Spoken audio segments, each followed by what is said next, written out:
Welcome everyone to another edition of Drunk Agile. With us as always, and excited because of she just got a treat. Is that right? Did she? Yeah, that's what it is. It's a new treat to play with, and yeah, Oh, there's more. Nisha, probably we'll have to go back through the archives. Probably the most active she's ever been on Drunk Agile. So always good to have you here, Nisha. Less good to have here is Prateek Singh. And my name is Daniel Vacanti. Thank you for joining us. Prateek, what are you drinking tonight? Tonight, it's a bottle kill on the Bardstown Piper Pavitt Reserve Bourbon. 50%. It's finished in Cabernet casks, which, we were discussing more and more wine casks showing up. But yeah, so pretty nice bottle. Yeah, which is not a bad thing. I'm going with another hand-filled. I'm kind of on my hand-filled kick lately. This is a Glendronach sherry cask. I think it's only 12 or 13 years old. 60.8%. So I think we're okay. We're under our limit. So I think we're okay. But these the sherry casks always just remind me of Christmas. But so it's Christmas in June, in July. So cheers, everybody. Start, starting, stop, stopping. Sorry. That's what Slanja really means. I think that's what that really means. Pretty much.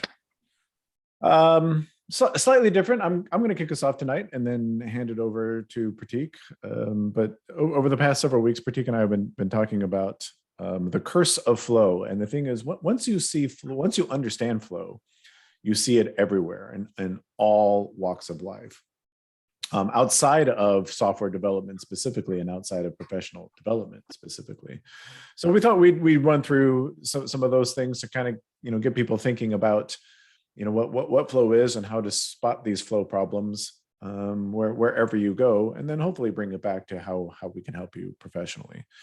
So Prateek, you've got an example that just happened. What was it? 2 weeks ago? 3 weeks or something? Yeah, so recently, within the month of June. Yeah, it was recently. I was flying back from London after Lean Agile London, a great conference for everyone to look up. Please attend the next edition whenever you can. Yeah, Lean Agile London. We're flying back from Lean Agile London, and I was in the bag drop-off check-in line. It was a long line, but we were like, okay, seems to be moving decently. We'll see. About 10 minutes in, one of the employees for Virgin Atlantic comes by and she goes, anyone flying to Dulles Airport, please come up forward.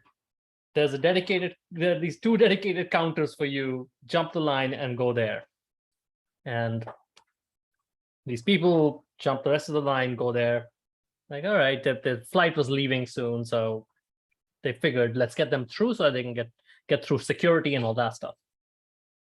10 minutes go by and the employee comes back again, and she's again, anyone flying to Montego Bay, Jamaica, your flight is leaving in half an hour. Why don't you come forward and jump the line and go to these 2 or 3 counters that we've opened for you. And this kept happening over and over again.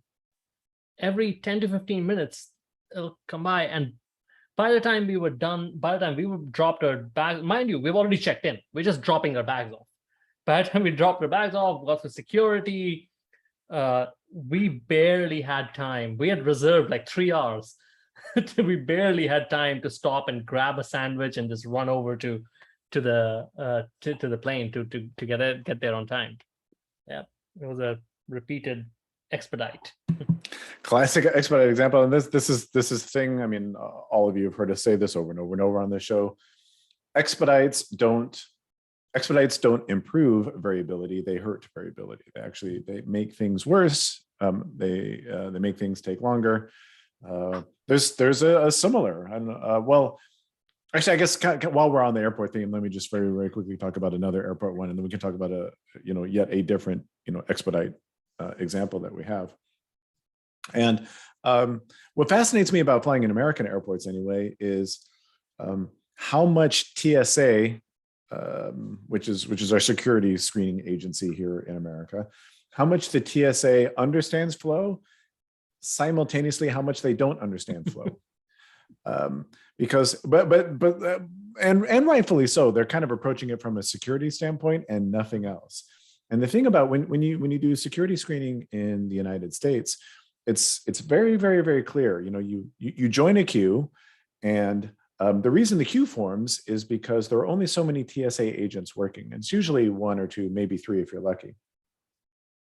And the TSA agents have a very, very, very strict policy that only one person or potentially a family can approach the TSA agent at a time. They usually have very clearly marked yellow lines.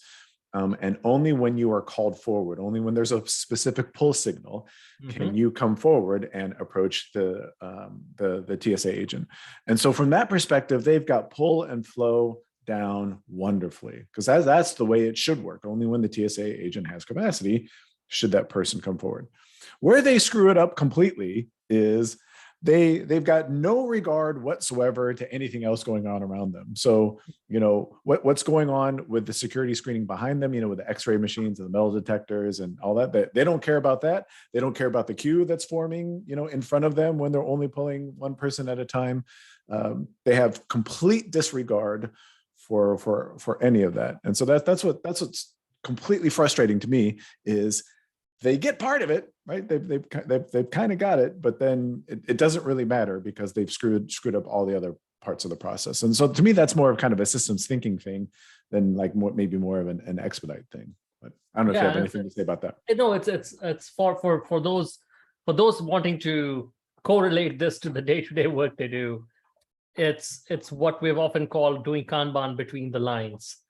It's like, yeah, great, we're gonna just pull this and run through it and then hand it off to someone else at some point. But meanwhile, there's a huge queue up here and a huge pile up here that's taken forever to move. So many times, I mean, you'll see like the line at the X-ray and metal detectors will get so long it'll actually literally back up into the TSA agent space. But they don't care. They just keep pulling people and trying to shove them. And they like, hey, can you move? Can you move? Can you move? So I can get more people shoved in here. It's not my job to worry about. Yeah, I don't care about that. So yeah, but they're both. I mean, these are again, as Dan started when he said at the beginning, it's once you see this everywhere. So that's the curse of stuff when you start to see flow. And when you are in one of those lines, when you are in one of those queues, as I was in Heathrow, and it's funny, I think I've infected my wife with this too, because she's just making it worse. She's just making it worse by pulling people forward. Like, I know. But the thing is, and I don't blame the people doing this, because they genuinely believe they're doing the right thing. They are genuinely believe that if the flight is leaving to Montego Bay and it's in half an hour, I need to get these people through. But they just don't see the downstream effects of it. Similar to the PSA agents, they're genuinely like, my job is to make sure I can take care of this line, not that line. I need to make sure I keep doing it. That's what whenever there's a situation where there's when there's multiple servers and people who are in charge of administrating the queue always want to start lining people up in front of those multiple servers. When it is much, much, much more efficient to form a single queue in front of all those servers. And whenever somebody frees up, you just pull from the top of the queue. But that literally happened as well at Heathrow, because they saw that things were taking a long time to get through. So they were like, to give people the illusion that you move from line 1 to line 2, let's line up 3 people in front of everything. And you're like, well, that person got in the line after me, but is already done, and I'm still at number 3. Yep. And they get really, really mad. They get really, really angry, because I say it all the time. I'm like, no, I'll wait till somebody frees up. And they get really, really angry about that. Speaking of getting really, really angry and abnormal queues forming, would you like to talk through our coffee ritual at Ultimate Software? Way back when? While Dan and I worked at Ultimate Software for a while, we had a local store, which was, I think, I don't know, about 100 yards, 200 yards from 100 meters, 200 meters from where our office was. And we would walk over and grab our coffee. And while that was going on, around that same time period, Starbucks released their mobile app where you can order ahead. And there were 2 things that actually stand out for me. When they first did that, I remember we got there at one point, and the line of people was so long that we just ordered it online while we were standing in line and went over and they would treat the online orders as a separate queue from the orders in store. And we were able to pick up our coffee before some people had even been able to order. That was one instance. The other was, I remember going to Starbucks at one point and taking a photograph of the 10 coffee cups that were lined up that were already like, they had made the coffee and they were sitting there while there were like 6 or 7 people in line. So there was all this product and all this demand, but no one could put it together. Yep. And this is the expedite example all over again. So I mean, I think this warrants digging in a little bit more detail. Is you could tell that when they launched that app, Starbucks had the explicit policy. I mean, it was explicit that whenever one of those online order came in, and you could see you had the machine was right there on the counter, and it was just spitting out tickets. And they had the explicit policy that the barista, whenever the machine spit out one of those tickets, the barista had to stop whatever they're doing and work on the ticket that was being spit out.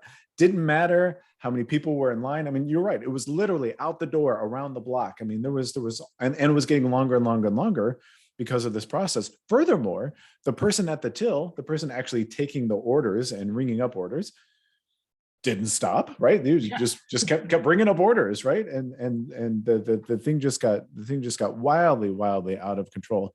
And it was the second piece out. That's the thing that probably infuriated me even more was by expediting all this stuff and getting it all done. Yeah, they had all this coffee lined up and everybody, but it was just sitting there. I mean, again, kind of from a lean perspective, I would argue that was waste. I wonder, and we probably should track this. I wonder how many people showed up and said, "Oh, my coffee is cold. Can you redo it?" Which caused yet another interrupt to the service. So, it's again relating it back to day-to-day work that people do. If you have something that you've started work on and it's just sitting there, in our world, if it's not delivered to the customer, it's accumulating cycle time. That thing is aging. That it's in this case specifically, it's even degrading in quality because there's other stuff being added, and someone might work on something else that might cause an issue with this one. It's all aging. This is why we keep talking about watch your age. Meanwhile, there are customers lined up waiting for stuff. So you have product lined up aging and customers lined up waiting for stuff. And far be it for me to be sympathetic to people, because everybody knows how much I hate people. But these poor Starbucks employees, they were doing exactly what they were told. I'm sure before the whole app launched, there was all kinds of these management meetings and things like that where they were trained, and I'm sure they were explicitly told, "Hey, when you see that order get spit out, drop whatever the hell you're doing, and you go pick that up." So these poor employees were again, like what you were saying, doing what they thought was right, doing what they were trained to do, and it just made things worse. So, hint to anytime you hear people talking about how class of service is a wonderful thing and it should be designed into your Kanban process, hint. Go ahead. One moment, my customer requires attention. Oh, that's about as pull as it gets, right? So our final, because that's essentially life and death right there. That's an expedite. So that's okay because it's Nisha. That should be our hashtag. Expedites are only okay if it's Nisha. It's Nisha, yeah. So our final example, trying to pull it back to more of a professional context. Just another example of flow outside of software development. Prateek, do you want to kind of talk us through the final example we had kind of discussed before we started recording? Yeah, we Dan and I worked with a group of professional services. They did not create the software, but they helped companies onboard onto a software, and it was a lengthy onboarding process where they had to do multiple things to make sure that the operations for their customers ran properly. Yeah, so it's things like data migration and training on the software and install of the software. Install, setup, migration, all of that. Yeah. Essentially solution consulting. And this particular group of folks excellent people from Canada. Who knew? Who knew? There are yeah. actually good people in Canada. Who knew? And we worked with them, and they had the way I would describe it is every person on that team had as many customers as the entire team should have had. So while they were working with these customers, they were obviously they were helping. They were having to divide their time amongst all these customers. It was taking a long time for each of these customers to get implemented. That wasn't only the problem. There was another problem of the customers that they had already done implementation with had a warranty period. So they could throw bugs over to say here's another problem for you to solve. So there was a constant influx of work, and not just bugs, but also, again, they were contracted to start work. So they would start work. And one of the things that we asked them to do was, hey, just because you're contracted to start work doesn't mean you have to start work. Essentially asked that question, and they got to the point of, let's just have one customer be shared amongst multiples of us, and we can get these people through pretty quickly, because the monetary benefit for the company was tied to how quickly a customer got implemented. And that was a real result. I mean, I was going to say something else, but that was the real result. Was, people, it was pretty obvious to show that by not starting something immediately, they were actually getting things done quickly, and the company could recognize revenue that much more sooner. I was going to bring it back to kind of more of a systems thinking lens, because another thing we were talking about before the show tonight was, the sales department, who was ahead of this implementations team, right, was out there, and the sales department's incentivized, as all sales departments are, to sell as many copies of the software, as many installs as they could. And we can debate whether that's a good thing or a bad thing all day long. But the point was, the second the contract was signed, the expectation was that this team would start the implementation. And so it didn't matter what their capacity was. It didn't matter how many people were on the team. It didn't matter if somebody was sick, if somebody was on vacation. Didn't really matter. Contract got signed, and so the expectation was we would start. We would start this install, and that was to me that was kind of the big thing. One of the things, like you said, that they needed to realize was, hey, just because that sale got done, just because that contract was signed, doesn't mean it's necessarily going to get faster if we get done faster if we start it right away. So, yeah. Sorry, were you going to say something? No, I'll say the key thing for me was the company did not realize revenue till a customer was fully implemented. And by working on 15 customers and not implementing any of them fully, that entire period of time, you were not realizing revenue. And when you did get one implemented, 2 more had been thrown onto your plate. So those 16 now are stuck again. And I think that's what they realized pretty quickly. Those poor people. And then correct me if I'm wrong, because again, from a kind of a systems thinking perspective, was not only was the sales team incentivized to sell as much as they could, but weren't the individuals on the implementation team, they were individually incentivized in terms of how many installs they could get done. Wasn't that correct?